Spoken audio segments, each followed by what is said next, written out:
सियासी ड्राइव से और सियासी लोगों से मुशावरत करके, उनकी लाइन टो करके हमारा जो एक बहुत ग्रेसफुल पुलिस अफसर था वो हमसे बहुत दूर जा चुका है।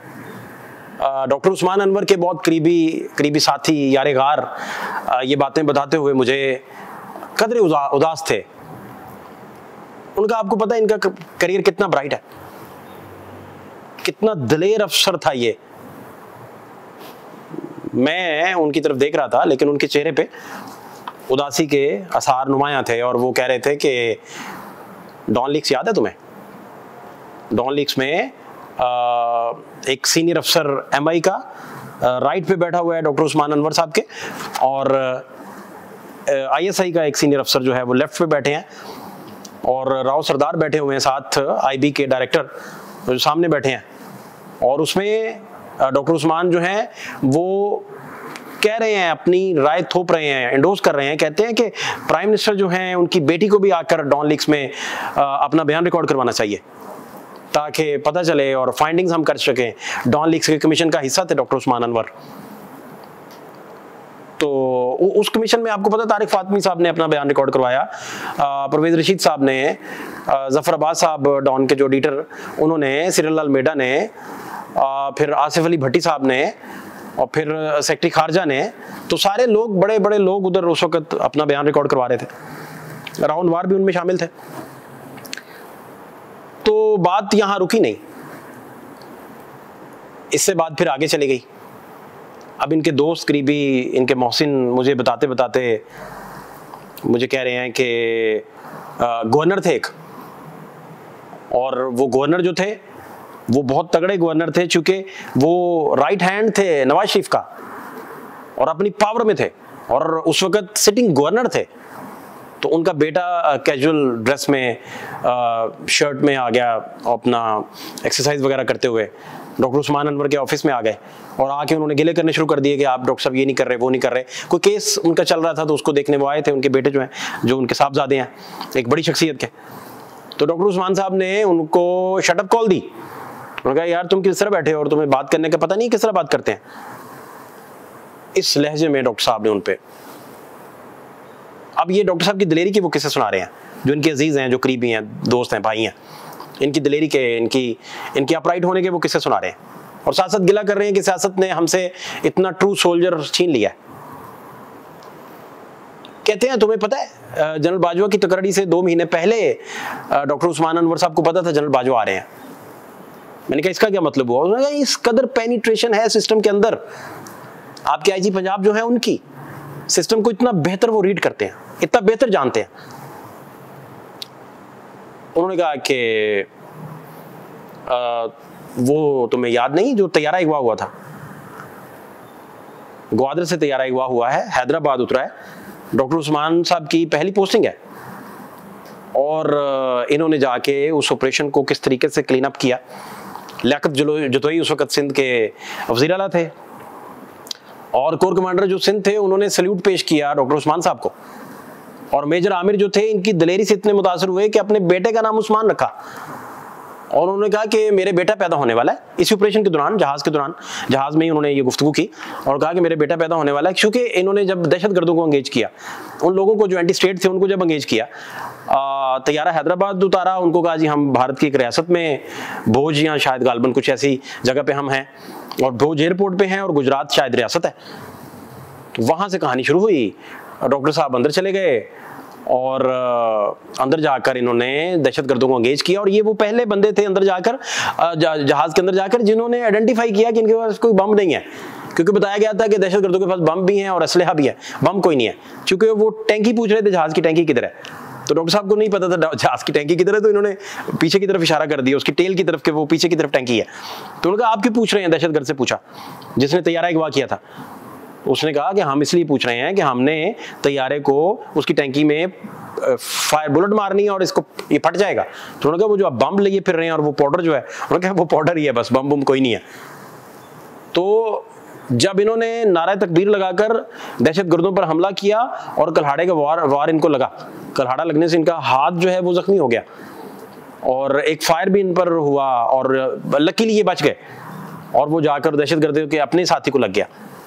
तो इन्होंने पूरी रात दहशतगर्दों को एंगेज किए रखा, पूरी रात उनको बातें सुनाते रहे।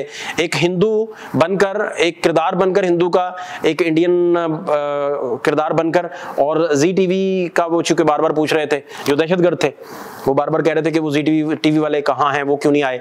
तो डॉक्टर साहब की बड़ी ग्रिप थी, तो इन्होंने बड़े अच्छे से उन्हें एंगेज किया। ये बात इनका करीबी दोस्त और रिश्तेदार मुझे बता रहा था, और वो साथ परेशान था, नीम आप दीदा भी था, लहजा भर आता था उसका कि यार ये देखें कितनी ग्रेसफुल सर्विस, और पॉलिटिकल फैसले ले लेके डॉक्टर साहब किधर के किधर चले गए। वो बार बार गिला कर रहा था। मैंने कहा जी और कोई ऐसी बात। उन्होंने कहा यार ये कैरियर सारा भरा पड़ा है। उसने कहा इसमें असगर खान केस ले लो। असगर खान केस में क्या हुआ था, डॉक्टर उस्मान अनवर साहब वो मुझे बता रहे हैं कि डॉक्टर उस्मान अनवर जो है प्राइम मिनिस्टर ऑफ पाकिस्तान का बयान रिकॉर्ड करने चले गए, और दलेरी का ये आलम था कि डॉन लीक्स होता है, और बेनजीर बीबी साहिबा जो है, मरियम बीबी साहिबा, वो बेटी हैं नवाज शरीफ साहब की, और उनको कह रहे हैं कि प्राइम मिनिस्टर की बेटी को, हाकिम वक्त की बेटी को बुलाएं और उनका बयान रिकॉर्ड करें। ये दलेरी का आलम। और दूसरी तरफ असगर खान केस में नवाज शरीफ का बयान रिकॉर्ड करने चले जाते हैं, जिस पर इल्जाम था मुबैना तौर पर कि हसास इदारे ने पैसे दिए हैं और बीबी का मैंडेट चोरी करने के लिए इन्होंने पैसे तकसीम किए हैं, जावेद हाशमी साहब ने, नवाज शरीफ साहब ने, और बहुत सारे बड़े किरदार इसमें। तो नवाज शरीफ का जब ये बयान रिकॉर्ड करने गए हैं, तो नवाज शरीफ साहब ने हाथ बांधकर सरेंडर किया, सीने पे हाथ बांधकर, उन्होंने कहा आपका मुलजिम हाजिर है, और हम पर अगर एक पाई भी साबित होती है तो आप बताएं, सूद समेत हमसे वापस ले लें। तो उनका बयान रिकॉर्ड कराने चले गए। एएसपी जब चुंग हैं, वो ये मुझे बता रहे हैं, उनके दोस्त करीबी, उनके अजीज बता रहे हैं कि एएसपी जब चुंग थे तो कू हो गया। कू के दौरान नवाज शरीफ और शहबाज शरीफ तो प्राइम मिनिस्टर हाउस में ही उन्हें हाउस अरेस्ट कर लिया गया, वहीं से पकड़ लिया गया, और रायवंड को हाउस अरेस्ट करने की जिम्मेदारी और इन सारे किंग्स पार्टी को अपनी जगह पर रखने की और इनको एक खास जगह पर कैद रखने की जिम्मेदारी डॉक्टर उस्मान साहब की थी।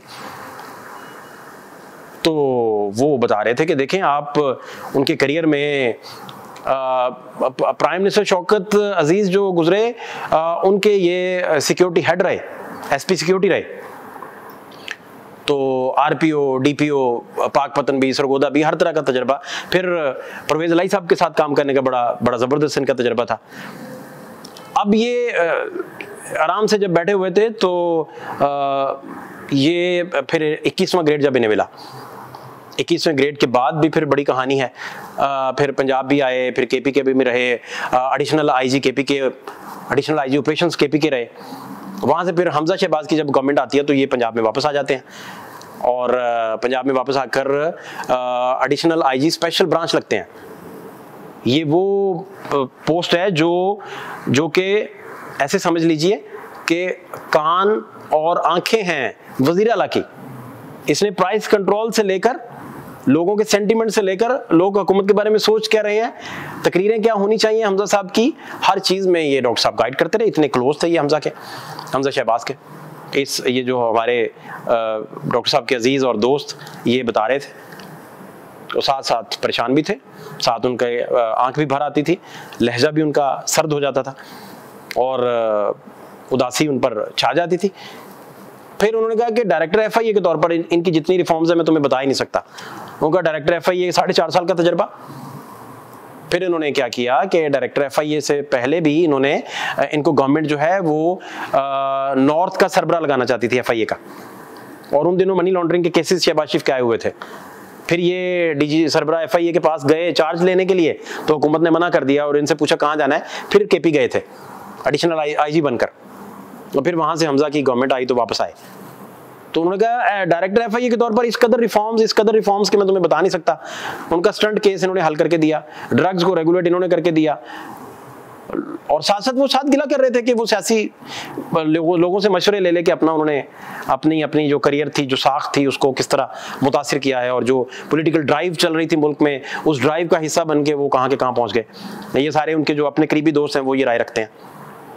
फिर उन्होंने कहा कि इन्होंने इमिग्रेशन को जब ये हेड कर रहे थे, तो इमिग्रेशन को हेड करते हुए भी इन्होंने इतनी रिफॉर्म्स उसमें की, उधर स्टंट को रेगुलाइज किया, ड्रग्स के मामलात को रेगुलाइज किया, रेगुलर करने के बाद उसमें एक कंपनी है जो पेट्रोल बेचती है, उस कंपनी से 4.5 अरब रुपए की रिकवरी करवाई और रिकवरी करवा के सितारा इम्तियाज दिलवाया अपने 2 करीबी जो इनके अंडर अफसरान काम कर रहे थे। अमानुल्लाह खान उनमें एक थे, एक दूसरे थे। तो इस तरह का इम्पैक्ट उनका, उनकी लाइफ का, उनके करियर का इतना शार्प। और जो पठानकोट हमला हुआ उसमें जो JIT बनी 14-15, उसमें भी ये जब इंडियन विजिट करने गए तो ये उस टीम का हिस्सा थे। फिर धर्मशाला में पाकिस्तान का इंडिया का जो मैच होना था वो ईडन गार्डन गालिबन फिर उसे शफल कर दिया गया था, तो डॉक्टर साहब की तजवीज़ पर हुआ था। डॉक्टर साहब उसका भी, उस कमीशन का भी हिस्सा थे जिसने ये प्रपोज करना था। तो इतना ब्राइट करियर, इतना सारा कुछ। फिर इनके अंडर जो इनकी सुपरविजन में आपको याद होगा कि पहले क्या होता था कि इश्तिहारी भाग जाता था तो उसका अकाउंट चलता रहता था। इन्होंने क्या किया कि अंडर वन कंसोर्शियम उसको ले आए, एक छत के नीचे उस सारे सिस्टम को ले आए कि अब कोई इश्तिहारी भागता था तो उसका पासपोर्ट भी मंसूख करते थे, ID कार्ड मंसूख करते थे, बैंक अकाउंट उसके मंसूख करते थे, उसको बिल्कुल जो है वो मफलूज करके रख देते थे। ये डॉक्टर साहब के सारे ज़हन की इख्तरा थी। और ये सारी बातें, अब फिर जिन लफ्ज़ों में तैयारा केस के अंदर सल्यूट किया गया इनको और मेजर ने अपने बेटे का नाम उस्मान रखा, ये सारी वो दिलेरी के किस्से सुना रहे थे, इनकी बहादुरी के, इनकी दिलेरी के किस्से वो सारे सुना रहे थे। और बार बार कह रहे थे कि डॉक्टर साहब जो हैं वो शायद एक बड़े प्रोफेशनल सोल्जर होते हुए शायद सियासत की भींट चढ़ गए हैं और अपनी फोर्स का मोराल वो कैसे हाई कर पाएंगे, फोर्स को अपने पैरों पे कैसे खड़ा कर पाएंगे। इतना शानदार और ब्राइट करियर होने के बावजूद भी जो प्राइम मिनिस्टर की बेटी को ललकार रहे थे उस वक़्त, वो इनके रिश्तेदार ये कहते हुए बिल्कुल खामोश हो गए। और काफ़ी देर मैंने देखा वहाँ मैं और वो बैठे थे, लेकिन साइलेंस फिर बढ़ती गई। मैं उसकी आवाज़ सुन रहा था, वो मेरी आवाज़ सुन रहा था, इस कदर साइलेंस बढ़ गई। फात शहबाज खान को इजाज़त दीजिए, अल्लाह के पास।